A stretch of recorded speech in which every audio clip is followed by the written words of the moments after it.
It's for officers, period. Has nothing to do with their vaccination status. So that's just wrong. That's I think there was a headline from a corporate outlet, which we all know corporate media lies. Okay, they do not tell the truth. Assume what they tell you is false, and then figure out why they're telling you a false narrative. I put that out there as a proposal months ago, and the reason we're doing it is because people are being treated poorly in Seattle and Minnesota and New York, NYPD. They don't have the support. They've had their funding cut.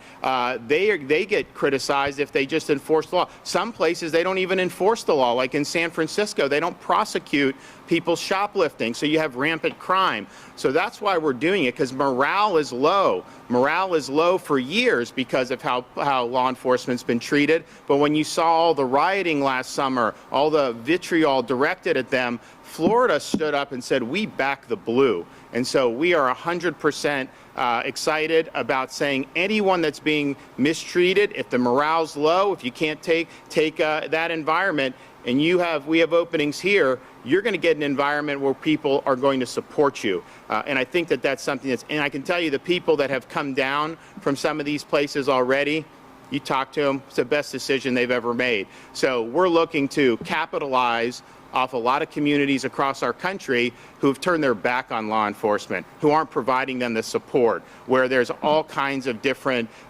problems with just being able to do the job. So it has nothing to do, it will be available to anyone who comes. And so if people are trying to say it's a vaccine issue, it's not, has nothing to do with that. They've been mistreated for a long time. I don't think a police officer should be fired over shots. I don't think that's correct. They've been out in the line, they've been out for months, a year and a half, 2 years, doing their job, and we said that they were heroes for a while, and now all of a sudden some jurisdictions want to fire them. I think that's wrong for sure, but our $5,000 bonus, that applies to anyone. I mean, if you're in NYPD and you're not getting the support you need and you're qualified, you come down here, you're going to get a bonus because we've got your back, and it's a way to say thank you, just like we did with the $1,000 bonuses that we gave for every sworn law enforcement officer in last year's budget as a way to say thank you. While other jurisdictions were defunding police, we were funding them and then doing bonuses. So we're going to continue to do that. We're also going to have a proposal to increase pay for the state law enforcement agencies so we can make sure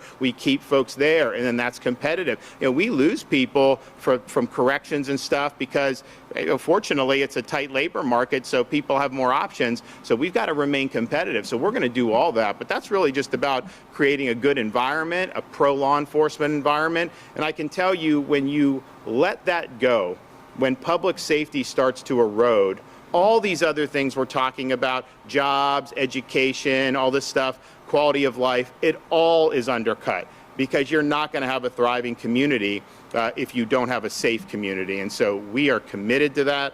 And I think we have an opportunity. We talk about bringing businesses here, and that's great. I mean, we're going to continue to do that. But we have a historic opportunity to bring in very talented people in law enforcement to come to the state of Florida who have not been treated well by their communities. And we stand ready and willing and able to capitalize on that and guarantee them an environment that they will be appreciated.